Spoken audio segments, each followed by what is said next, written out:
أعوذ بالله من الشيطان الرجيم بسم الله الرحمن الرحيم الحمد لله رب العالمين وأفضل الصلوات وأتم التسليم على سيدنا ونبينا محمد وآله الطاهرين اللهم صل على محمد وآل محمد بسم الله الرحمن الرحيم اللهم كن لوليك الحجة بن الحسن صلواتك عليه وعلى آبائه في هذه الساعة وفي كل ساعة وليا وحافظا وقائدا وناصرا ودليلا وعينا حتى تسكنه أرضك طوعا وتمتعه فيها طويلا برحمتك يا أرحم الراحمين اللهم صل على Muhammad wa ali Muhammad. So I'm very sure that because you have registered for this program, you are well aware that these are not lectures, they're not just random programs, muhadarat or anything else. They are Hawza classes. And when it comes to something like the Hawza curriculum,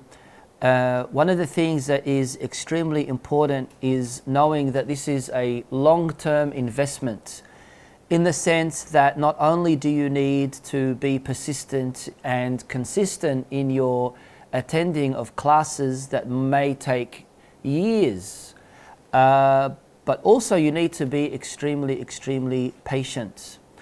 Sometimes you might really be interested in, for example, wanting to become more familiar with the Holy Quran. You can't achieve that laylatan wa duhaha unless you have some kind of curriculum, syllabus that you're following that will give you the tools in order for you to familiarize with yourself with Al-Quran Al-Kareem, not only on a shallow, superficial, very basic level, but with depth. How are you able to achieve that? You need the tools, as we said, for that, the instruments for that. You need to familiarize yourself with the Arabic language, but to what level? When it comes to something like Ma'rifatullah subhanahu wa ta'ala, acquainting yourself with God, yes, you have the practical side and you also have the theoretic side. And so when it comes to studying religious studies, Islamic studies, the ulum of Ahlul Bayt alayhum as-salam, you really need a lot of patience. In my previous, alhamdulillah, successful program that I had at Nabi Akram Islamic Center, we were on for a little bit over 6 years continuously. Every Sunday we would only have breaks sometimes during the year. Alhamdulillah, I can see some brothers who were with me during that program. And so I've mentioned this to a lot of you, and I'll say it again, if you are not really sure that you're able to commit absolutely every Sunday, then it won't be of that much benefit for you, especially because everything is going to be linked. When we talk about today's topic, if you don't know what we discussed in last week's topic and you don't understand in detail, you're going to have that missing link, and it's just going to confuse you even more. Wa alaikum salam. So our first lesson will be Arabic grammar and Nahu, and then the second will be fiqh, and the third will be in Aqidah. I've mentioned this before, I'll say it again, you don't need to attend all three classes. It's completely up to you. Today you can sit in as a trial, and then later on you can decide what it is that you want to do. With Arabic, we're going to be starting with Al-Nahu al-Wadhih, which is this book, and this is a beginner's level book for Arabic grammar. I assume that you already know the Arabic alphabet and you are good with reading Arabic in general.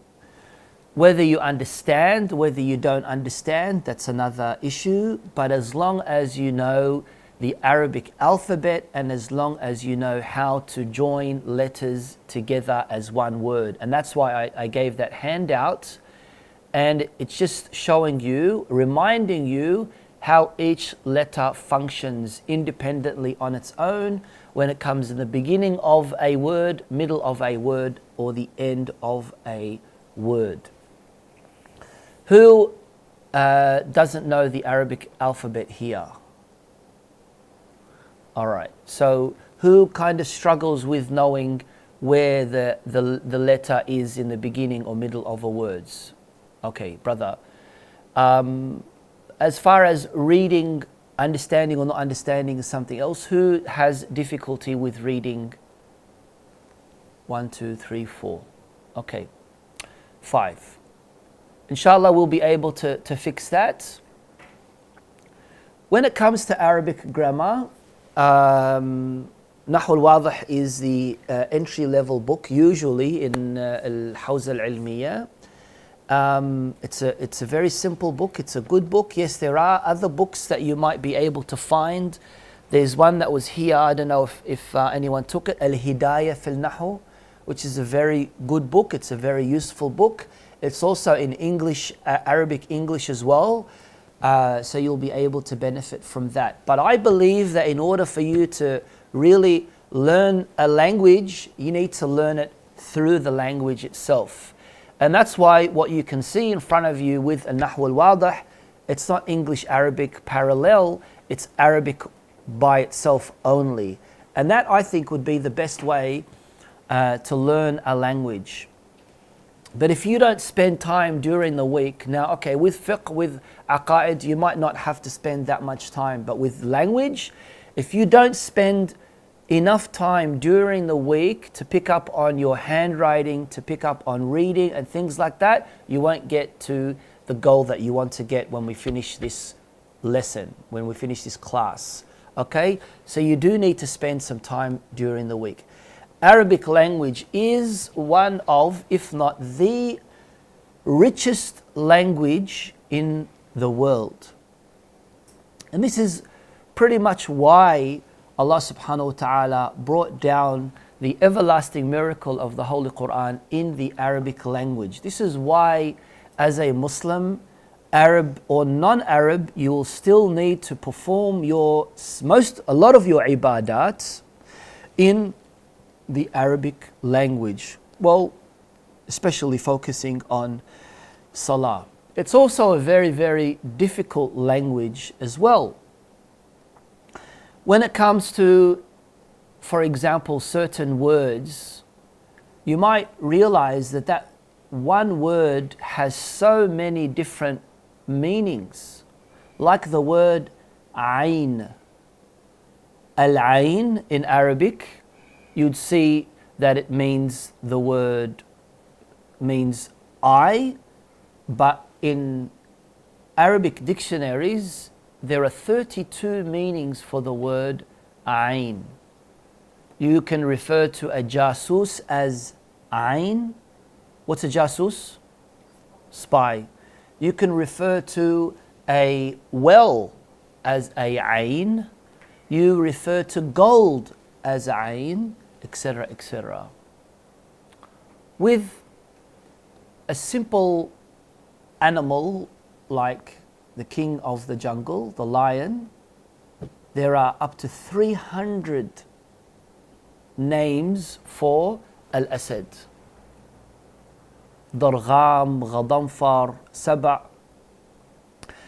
etc., etc. 300, I don't know, probably 297 of them, I don't know, but in Arabic language, there are many, many names for that.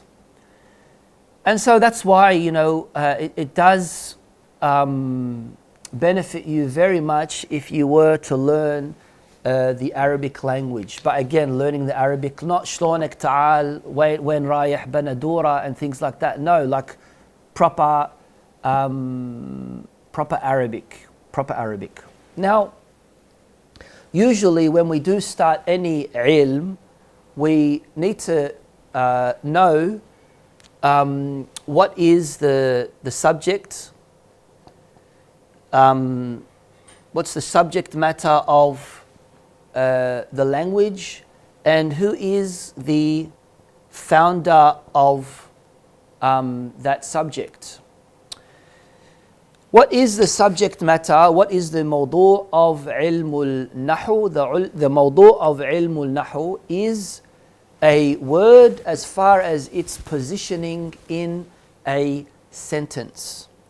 So what you want to do with ilmul nahu is you want to understand the word in its tarkib, the word in its positioning in the sentence. And that's very important. Why? Because you might have some examples where in the Holy Quran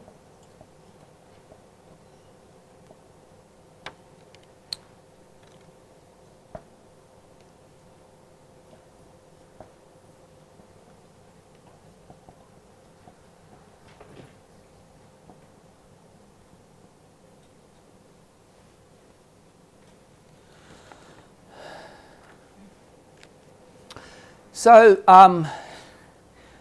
just get used to my handwriting, by the way. So, what's that say?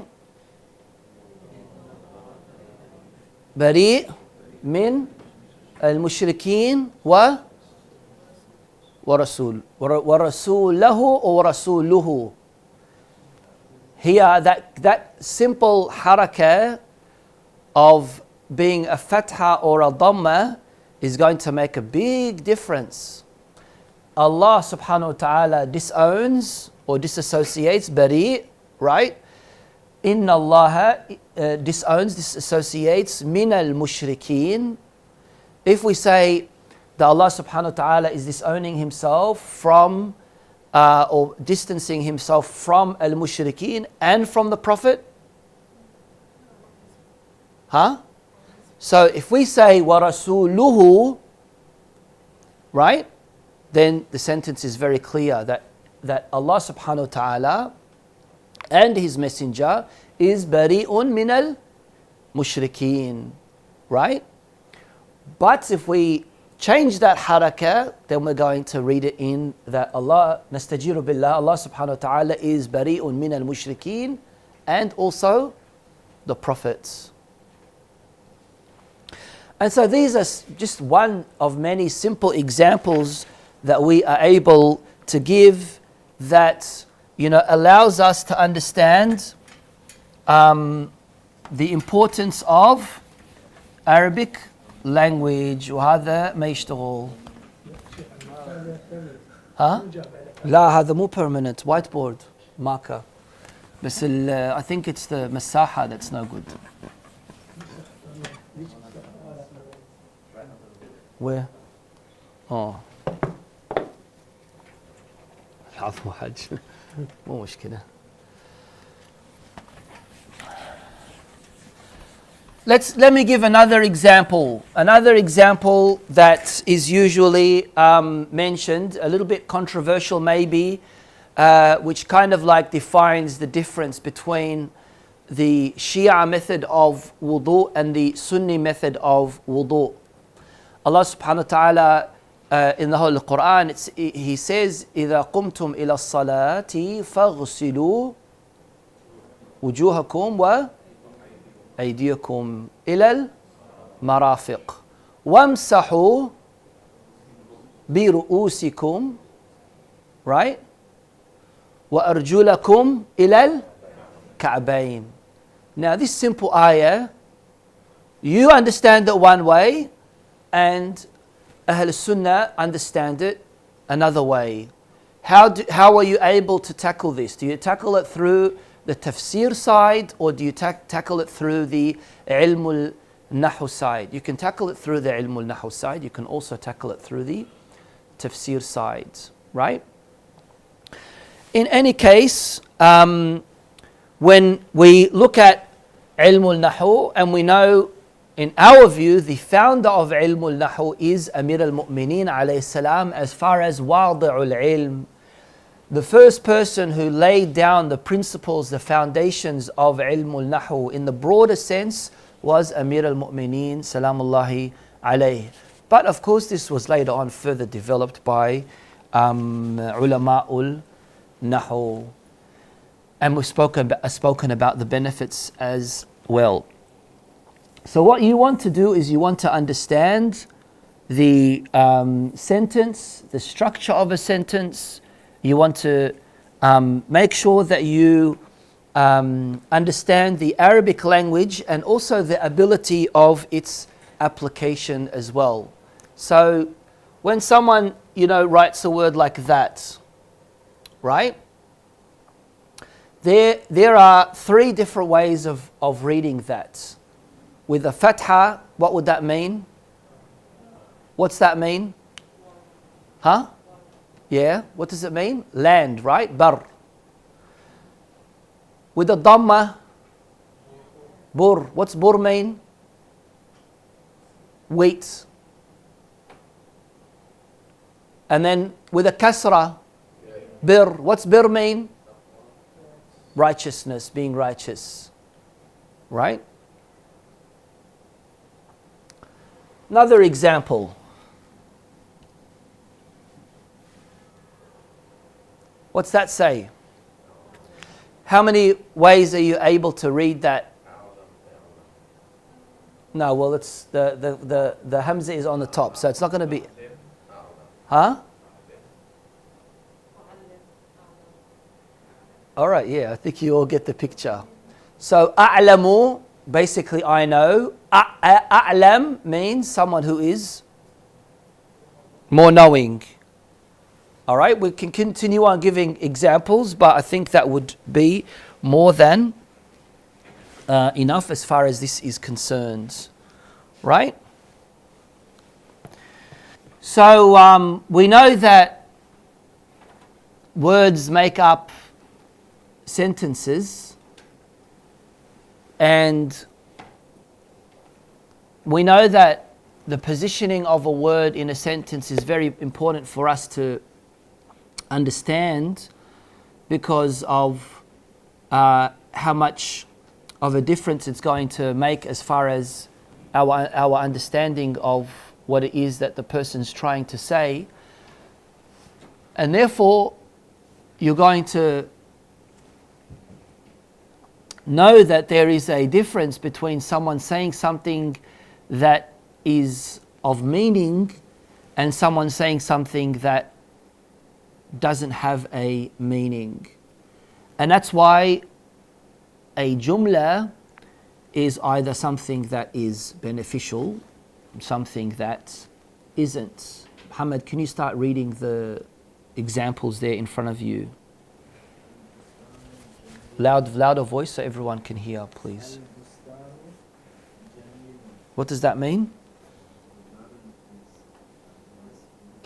The garden is nice. شوية صوتك علي. Okay.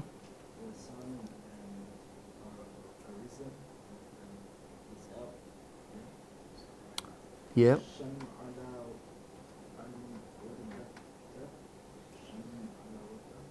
Is that right, Rida? Can you read that, Rida? No? Hassan? شم علي Yeah, so of course I'm going to assume that you know what fatha, dhamma, kasra, sukun, shadda is, and also the tanween, an, in, un, right? So what does shamma mean? Aliyun wardatan. What's warda? Flower. Okay. Qatafa. What's qatf mean? Picking. Yes.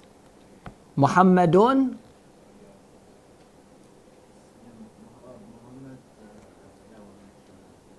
A flower. What's Muhammad mean? All right, number 5. What does that mean? Huh? A fish lives in water. Ma, what's ma? Ma is water or ocean, Ali? Water, huh? Okay.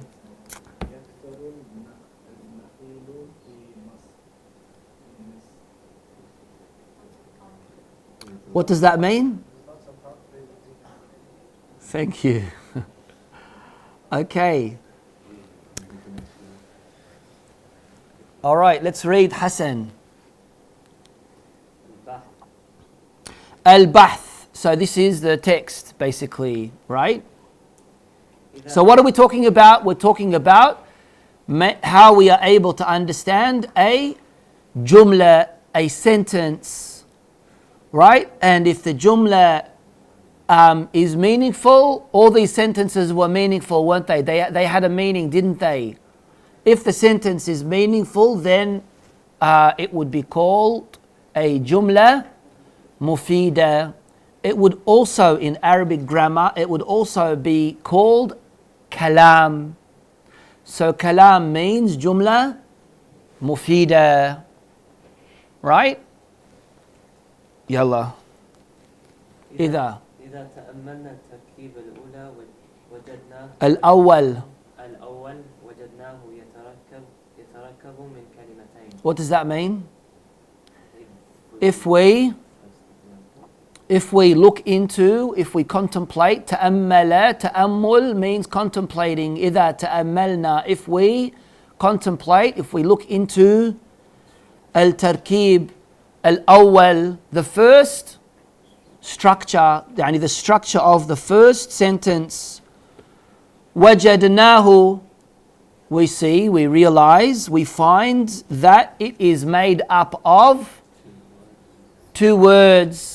What was it? Al-Bustan and Jamil. What's Bustan mean again? What's Jamil mean, ya Jamilin? Thank you. Carry on. إحداهما البستان والثانية جميل. فإذا أخذنا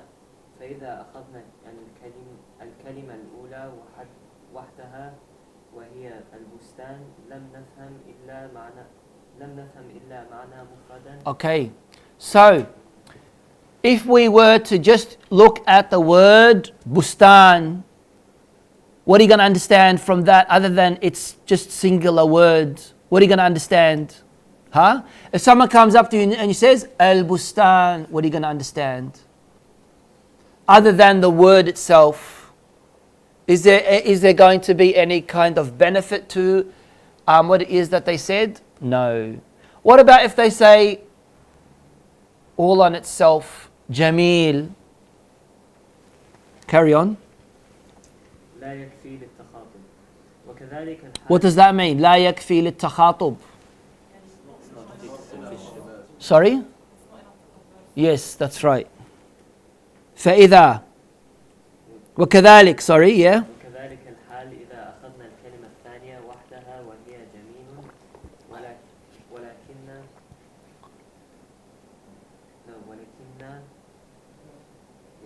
إذا ضممنا إحدى الكلمتين إلى الأخرى على النحو الذي You're reading too fast, Hassan.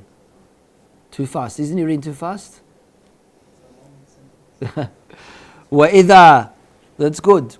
ولكن, however, if we, ولكن, however, if we, إذا ضممنا, if we add إحدى الكلمتين, if we add one of the two words to the other, إلى الأخرى, على النحو, in the way, الذي في التركيب, in the way that you can see in example number 1, right?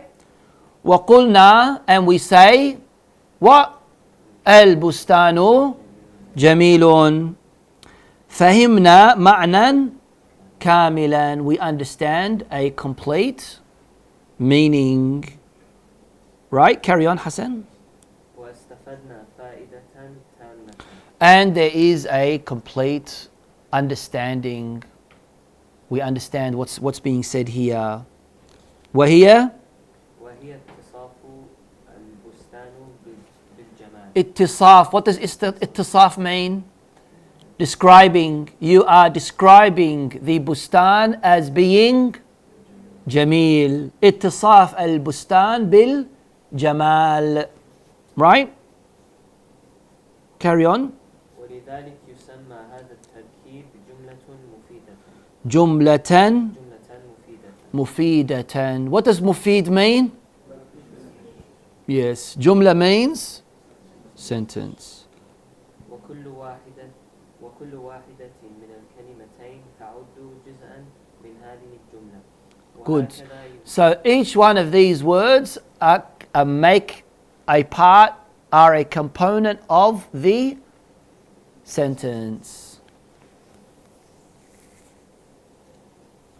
وهكذا يقال في الأمثلة الباقية. And the same is said in regards to the rest of the examples. Always remember that Arabic grammar is a very dry topic. The subject is very dry, sometimes also very, very boring. But just imagine, if you want to get to become very good in Arabic, you need to learn Nahu, you need to learn Sarf. I didn't mention that. Sarf, morphology, Arabic morphology, which basically means why is it that you say ضرب as ضرب, for example, right?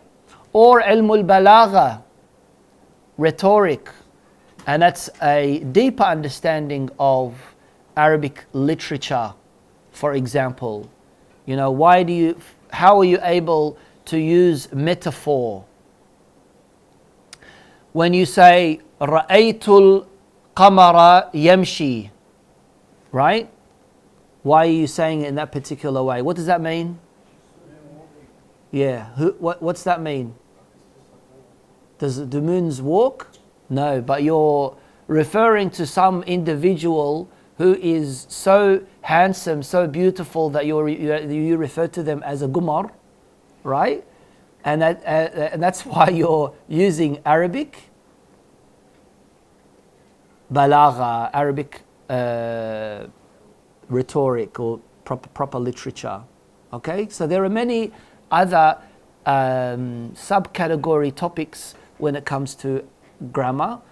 For some of you it might be very, very boring, but always remember that this is going to be a tool that you're going to be used for many other ulum, understanding Quran, understanding hadith, reading in Arabic, very important texts, hopefully developing that and using it to communicate, because always remember there's a difference between talking Arabic, reading Arabic, understanding Arabic. There's a difference. Just because you understand Arabic grammar doesn't mean that you're able to communicate in Arabic language.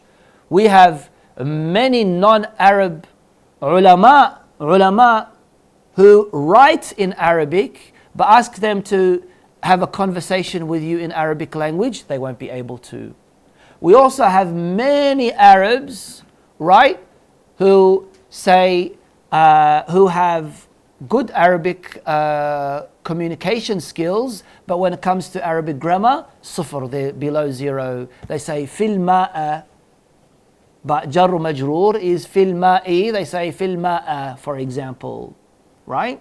So it's not necessary that just because you are an Arab, do you know Arabic grammar, and it's not necessary that if you know Arabic grammar that you are going to be able to have a full-on conversation with an Arab. They're all different. But here for us, what's interesting and important for us in our program is Arabic grammar.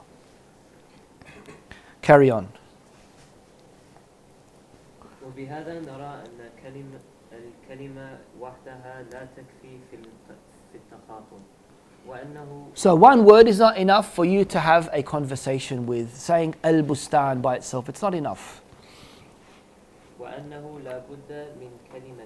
It's very important, labud, very important for there to be more than one word.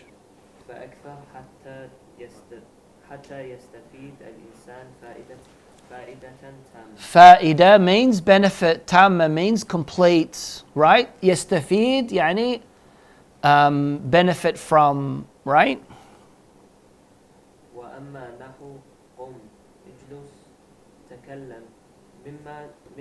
What's qum mean? Bolanshu, right? Ujlus, sit down. Bishin. Carry on. مما ظاهره أن كلمة واحدة كافية في التخاطب. أحسنت. Right? Why is that? Why is it that when you can say bustan, al-bustan, it doesn't have a ma'na tamma other than its word, but if I say qum, you understand something from it. It's a fi'l, yeah, fi'l what? Fi'l amr, yeah, but why? Is it still one word? It has another word, but you're just not mentioning it. Anta. Right? Thank you. Yes, carry on. There, good. So in reality, it's not really one word. وإنما It's still a jumla. Yes. قم. Malfudh, what's malfudh mean? Spoken, pronounced. Thank you, Ali. والأخرى غير ملفوظة وهي أنت التي يفهمها السامع من الكلام وإن لم ينطق بها. Yes, good, thank you. And the other word is anta, but even and it's understood within the sentence, within the word that was said, even though it wasn't spoken, it wasn't mentioned. Okay?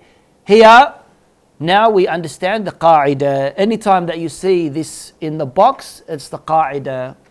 Right? Qa'idah means the principle that you're going to have to memorize. You have to memorize anything that's in the box, you have to memorize. Right? What is the qa'idah? القاعدة الأولى التركيب الذي يفيد فائدة تامة يسمى جملة مفيدة. So the combination of letters or of words that are words that are put together is referred to as a jumla mufida. Why? Because they have a good, proper meaning.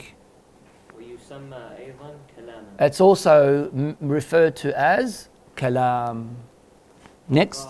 القاعدة الثانية الجملة المفيدة قد تتركب من كلمتين وقد تتركب من أكثر وكل كلمة فيها تعد جزءا منها. So each one of these words that a sentence is structured by is a part of that sentence and plays a role in the understanding of that particular sentence. Right? Then we have the tamrinat, which are the exercises, and these are for you to do each week. I'm going to be checking your handwriting, and I'm going to make sure that, inshallah, there's progress as far as the handwriting is concerned. I would advise that you find someone who is able to help you with these words as far as the meanings are concerned. So you're not only going to be picking up on grammar, but you're also going to increasing your vocabulary as well. Now, of course, you all know, well, this is going to be our next lesson, but we all know that when it does come to Lugha Arabiya, when it does come to kalam, right, there are different kinds of how we are able to formulate a sentence, right? How we're able to formulate a sentence. It could be by the using of a noun, or by the using of a verb, or by the using of a particular, not particular, what's it called again? No. Harf. No, it's not a letter. I wrote it down somewhere. No, where's your Nahu book? Oh, it's with the brother. What's that word up the top? I wrote it down, but no, just, yeah. Particle, not particular, particle. Anyway, but we're going to be doing this next week. What's ism mean again? Noun. What's an example for a noun? Bustan. And then we have fi'l. And what's an example for a fi'l? Daraba. Yeah, we all like hitting, don't we? Daraba. And then we have harf. What's an example for harf? Fi, ila. So when we use in Nahu, when we use the word harf, we don't mean letter. We mean that particle that is used to combine between two meanings. All right? Fi, ila, an, min, etc., etc. So the tamrinat are for you, inshallah. Alhamdulillahi Rabbil Alameen.